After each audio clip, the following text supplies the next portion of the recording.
샬롬. 오늘 함께 나눌 하나님 말씀은 마태복음 5장 27절에서 37절까지의 말씀입니다. 말씀을 함께 읽습니다.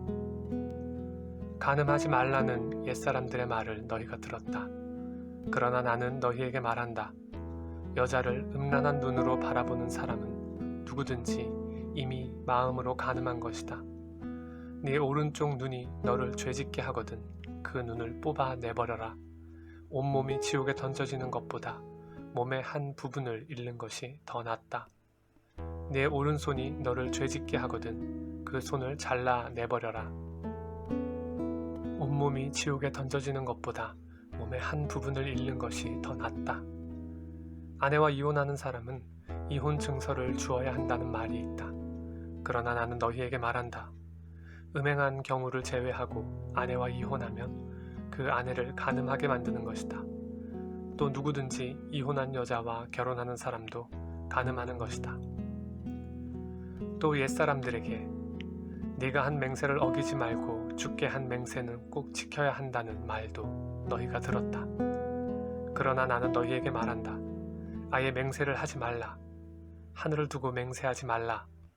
하늘은 하나님의 보좌이기 때문이다. 땅을 두고도 하지 말라. 땅은 하나님의 발판이기 때문이다. 또 예루살렘을 향해서도 하지 말라. 예루살렘은 위대한 왕의 도시이기 때문이다. 네 머리를 두고 맹세하지 말라. 너는 머리카락 하나라도 희거나 검게 할 수 없기 때문이다. 너희는 그저 예할 것은 예하고 아니요 할 것은 아니요만 하라. 그 이상의 말은 악한 것에서 비롯된 것이다. 아멘. 계속해서 예수님은 율법에 대한 사람들의 잘못된 인식에 대해 바른 교훈의 말씀을 하십니다. 간음하지 말라는 법이 있습니다. 그러나 사람들은 이 법에 대해 역시 외적으로 드러난 간음이 아니면 괜찮다고 여기며 스스로를 합리화했습니다. 그러나 예수님은 여자를 음란한 눈으로 바라보는 사람은 누구든지 이미 마음으로 간음한 것이라 말씀하십니다. 죄는 외적인 행위로 나타나기 전에 이미 마음으로부터 일어나는 것임을 말씀하시는 것입니다.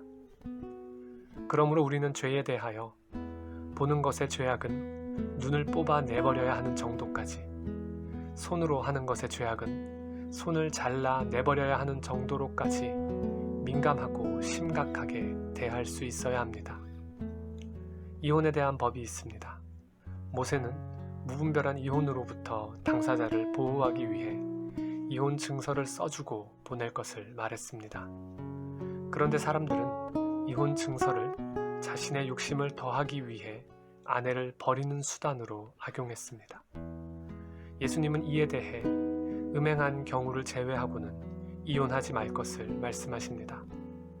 간음이라는 죄로 말미암지 않은 이혼은 또 다른 욕심을 향한 그 마음의 완악함으로부터 출발한 것이기에 정당하지 않은 것입니다.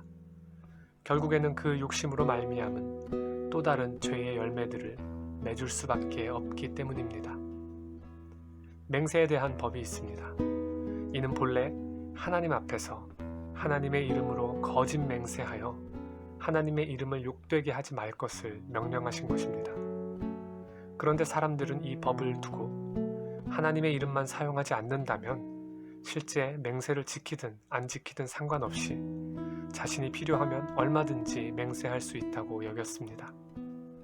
그러나 예수님은 어떠한 맹세든지 하나님을 벗어난 맹세는 없으며 하나님 앞에서 감출 수 없음을 말씀하십니다.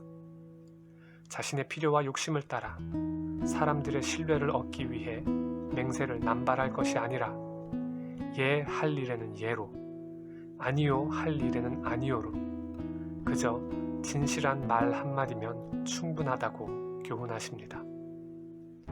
우리는 예수님의 바른 교훈들 속에서 하나님의 율법을 대하는 인간들의 죄성을 또 한 번 확인하게 됩니다.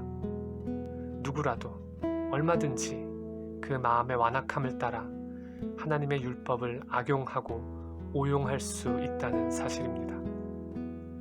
하나님의 말씀에 담긴 하나님의 마음을 바르게 알고 따를 수 있도록 성령님의 지혜를 구하십시오. 또한 말씀을 삶에 적용할 때에도 내 욕심을 따라서가 아니라 하나님의 마음을 따라서 할 수 있기를 기도하십시오.